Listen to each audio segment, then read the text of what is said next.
Vous avez prié jusqu'à l'épuisement. Vous avez supplié la porte de s'ouvrir, frappé, imploré, et la porte est restée close. Imaginez maintenant que cette porte n'attendait pas vos larmes, mais un code, une fréquence. Imaginez que ce n'est pas la supplication qui ouvre, mais la neutralité retrouvée. Quel est alors le signe silencieux que vous commencez à accéder à la 5e dimension? C'est simple et scandaleux à la fois. Vous cessez de vous inquiéter. La peur fond comme une cire portée trop près d'une flamme, et un calme inhabituel, presque froid, s'installe au cœur. C'est ce silence intérieur qui trahit l'ouverture. Je suis ici pour vous guider, non pour remplacer votre discernement. Selon une lecture gnostique de ces dynamiques spirituelles, que je vous présente clairement comme interprétation, le miracle n'est pas une exception aléatoire. Il est la restauration d'un projet originel. Jésus, dans les évangiles, agit comme opérateur d'une loi spirituelle. Lorsque le récit dit que Lazare sortit de la tombe, on peut le lire comme l'expression d'une autorité qui ferme et rétablit un circuit. Je n'altère pas l'événement biblique, je l'utilise comme exemple d'une logique. Il y a des protocoles énergétiques, des codes d'accès. Si tout cela vous parle, restez jusqu'à la pratique. Et si, en ce moment précis, quelque chose résonne déjà, écrivez en commentaire, en une courte phrase. Je réclame mon alignement. Beaucoup ont été élevés dans l'idée que la prière se réduit à une supplique. On nous a appris à quémander, à multiplier les demandes, à convaincre par l'insistance. Ce modèle fonctionne parfois, parfois non. Pourquoi? Parce qu'il présuppose que la source est à convaincre. La lecture que je propose ici affirme autre chose.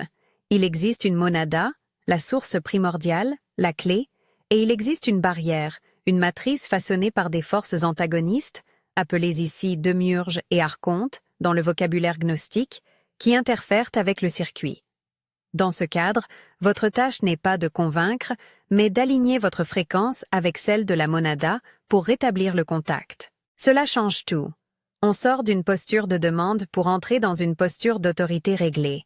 Sentez la différence. La supplication appelle l'émotion, l'argument. L'activation réclame centrage, souveraineté et clarté. Jésus, quand il dit « Lazare, sors », n'a pas plaidé, il a commandé. C'est une lecture interprétative, pas un remplacement du récit. L'enjeu est pratique, apprendre 3 clés vibratoires pour entrer dans ce code. Ces 3 clés sont simples à nommer et profondes à vivre. Reconnaissance, autorité, commandement. Reconnaissance, c'est l'éveil de la mémoire. Vous devez reconnaître la monada en vous. Ce n'est pas une idée intellectuelle, mais une sensation. Une reconnaissance comme un réveil, un déverrouillage de la mémoire cellulaire. Sensation associée. Une clarté soudaine derrière le sternum, comme si un rideau se levait et laissait entrer une lumière froide. Dans la pratique, cela ressemble au basculement d'un rêve ordinaire vers un rêve lucide. Vous vous souvenez que vous êtes l'habitant du corps et non la simple pensée qui s'agite. Autorité, c'est la posture retrouvée. Autorité ne signifie pas domination arrogante. Elle signifie souveraineté intérieure, la capacité de tenir l'espace sans se laisser entraîner par la panique. Sensation associée, un centre tranquille, une colonne de calme qui ne vacille pas face aux tempêtes. Pensez à un potier qui presse la terre. Il façonne sans hâte, il sait la limite des gestes. L'autorité se manifeste par l'absence d'angoisse devant l'épreuve. Commandement, c'est l'acte déclaratif qui ordonne l'alignement. Ici, le mot commande n'est pas magique naïf. Il est la parole qui réinstaure un circuit. Sensation associée. Une impulsion courte, précise, comme un signal électrique envoyé sur une ligne. Le commandement ne supplie pas. Il décrit un état et le pose. Le commandement est bref, clair, non négociable. Ces 3 clés se combinent. Vous commencez par reconnaître, vous vous tenez dans l'autorité, puis vous décrétez. Entre chacune de ces étapes, il y a un geste corporel et une transition intérieure. C'est ce que je vais vous guider à vivre. Avant d'aller plus loin, 2 précautions essentielles. Ceci est une piste pratique de centrage et d'activation spirituelle. Ce n'est pas une prescription médicale ou psychothérapeutique. Si vous traversez une crise de santé, mentale ou physique, consultez des professionnels. Si des changements de vie importants se présentent, rupture, perte, déplacement. Prenez des décisions avec prudence et accompagnement. Enfin, je signale explicitement que les termes monada, demi-urge, archonte relèvent d'un vocabulaire ésotérique et interprétatif. Vous pouvez accepter ces images ou les remplacer par celles qui parlent à votre foi. Maintenant, la méthode, étape par étape. Installez-vous confortablement, assis ou allongé, avec la possibilité d'être tranquille 10 à 15 minutes. Si vous conduisez ou avez impératif, ne pratiquez pas maintenant. Étape 1. Déconnexion. Ne combattez pas la pensée. Changez de focus. Portez votre attention sur la respiration, non pour la contrôler, mais pour y ancrer l'attention. Respirez profondément 3 fois. Inspirez par le nez, en sentant l'air descendre dans la poitrine. Expirez longuement en laissant tomber la tension. Si une pensée surgit, notez-la comme un passant et laissez-la continuer son chemin. Le principe ici n'est pas d'écraser le mental, mais de détourner l'attention, comme quelqu'un qui éteint les projecteurs pour mieux voir une étoile. Mini-ganche. Sentez-vous cette légère détente derrière le sternum. C'est la reconnaissance qui commence. Étape 2. Descente au cœur. Visualisez un ascenseur partant du sommet de votre crâne et descendant jusqu'au centre de votre poitrine. À chaque étage, laissez tomber une couche d'agitation. Première étape. Laissez tomber la peur de manquer. Deuxième. Laissez tomber le besoin d'approbation. Troisième. Laissez tomber la colère qui vous tire en arrière. Arrivez au cœur, sentez comme un espace stabilisé, une cavité claire et calme. Ce n'est pas une expérience spectaculaire au début, elle est souvent subtile. Apprenez à y demeurer. Étape 3. Installez la résonance. Tenez la présence. Imaginez un espace intérieur large, comme une salle vide où le son se répercute sans être agressif. Ressentez la résonance, un léger élargissement autour du cœur, comme si la cage thoracique devenait un parabolique. Ne forcez rien, accueillez la sensation. Cette résonance est le terrain sur lequel la commande opérera efficacement. Restez dans cette présence quelques respirations. Mini-ganche, la plupart échouent ici. Ils croient de connaître l'autorité, mais parlent comme des serviteurs. Comment est votre posture intérieure? Tenez-vous comme un roi harassé ou comme un roi qui se relève? Étape 4, formule, protocole. La formule doit être courte, claire et déclarative. Dites-la à voix audible si cela vous est confortable, sinon dites-la intérieurement avec intensité. Voici une version concise et adaptée au cadre. Monada, me voici. Je réclame mon autorité. L'alignement est commandé. Ainsi, il est. Faites-le une seule fois, sans répéter. La répétition trahit la peur. La brièveté affirme la souveraineté. N'utilisez pas la formule comme un talisman. Prononcez-la comme un acte, un envoi d'ordre et d'ouverture. Précision importante. Cette formule s'inscrit dans une lecture gnostique de l'activation spirituelle. Si ces mots ne résonnent pas, adaptez-les à votre vocabulaire sacré en conservant la structure, reconnaissance, autorité, commande, en une seule phrase courte et ferme. Étape 5. Lâcher prise complet. Après la formule, relâchez. Ne surveillez pas le résultat. C'est la partie la plus difficile. La tentation de scruter, de vérifier, de ressasser est grande. Observez la montée de pensées comme « ça n'a pas marché ». Reconnaissez-les et ne les alimentez pas. Là se joue la différence entre un désir et une activation durable. Le lâcher-prise est l'expression pratique de la neutralité intérieure. Après cet appel viendra souvent une période qui ressemble à une crise, un nettoyage. Des choses peuvent se délier. Habitudes, relations, croyances, parfois des pertes. Appelez cela effondrement ou métamorphose. C'est une mise en mouvement du champ. Ces dégâts contrôlés ne sont pas nécessairement agréables, mais ils sont des signes qu'un remaniement s'opère.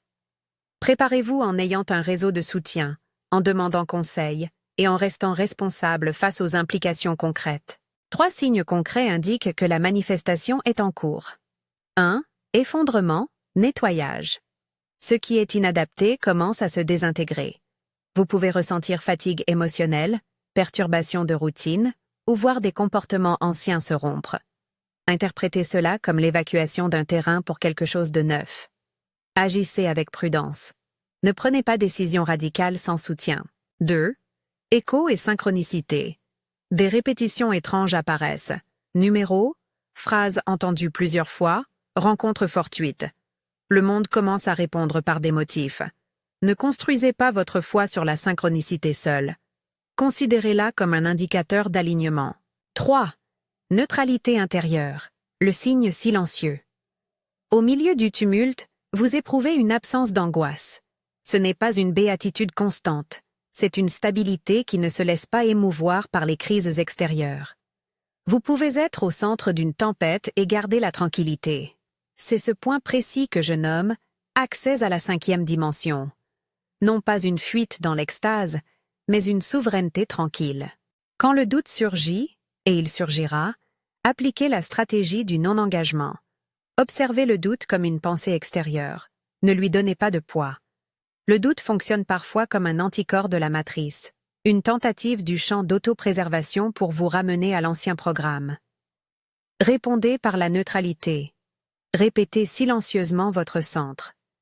Si la peur devient paralysante ou si des symptômes psychologiques inquiétants apparaissent, consultez un professionnel. Vous rencontrerez peut-être des réactions de votre entourage. Les transformations attirent incompréhension. Amis, famille, collègues peuvent prendre vos nouvelles priorités comme menaces. C'est normal. Informez, ne forcez pas. Maintenez la clarté. La souveraineté intérieure ne justifie pas l'irresponsabilité. Si la route exige des fermetures ou des limites, faites-le avec soin, accompagnement et plan. Un autre phénomène fréquent. La latence.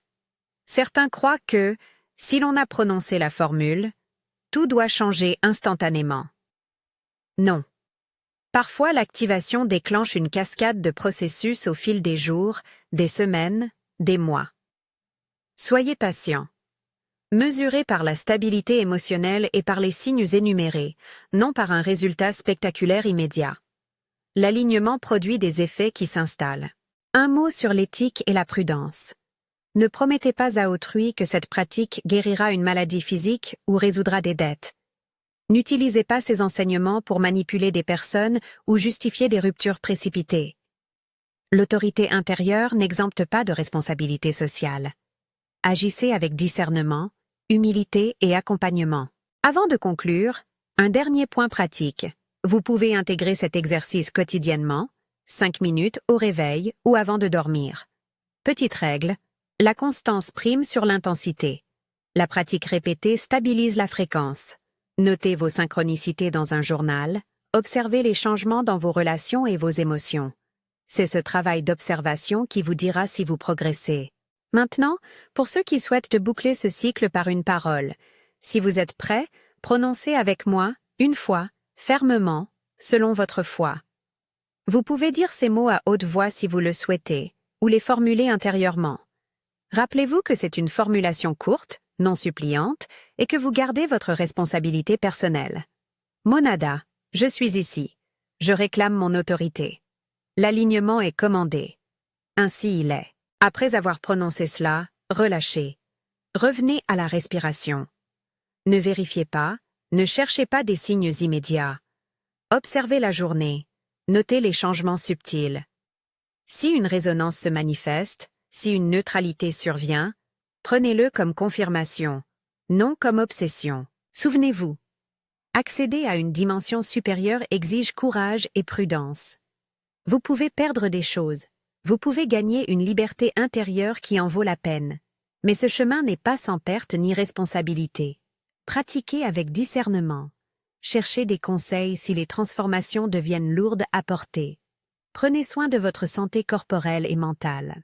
Si cette parole vous a parlé, si l'idée du signe silencieux a éveillé quelque chose en vous, je vous invite maintenant à agir symboliquement. Écrivez en commentaire la phrase courte que vous avez choisie comme intention. Par exemple, « Je réclame mon alignement ». Ce geste simple ancre l'intention dans une communauté qui partage le même travail. Enfin, si vous voulez continuer ce chemin avec d'autres pratiques guidées, abonnez-vous pour recevoir les prochaines activations et enseignements pratiques. Pratiquez avec discernement, prenez soin de vous et restez responsable. Que la paix silencieuse vienne habiter votre cœur et fasse de vous un canal d'autorité aligné.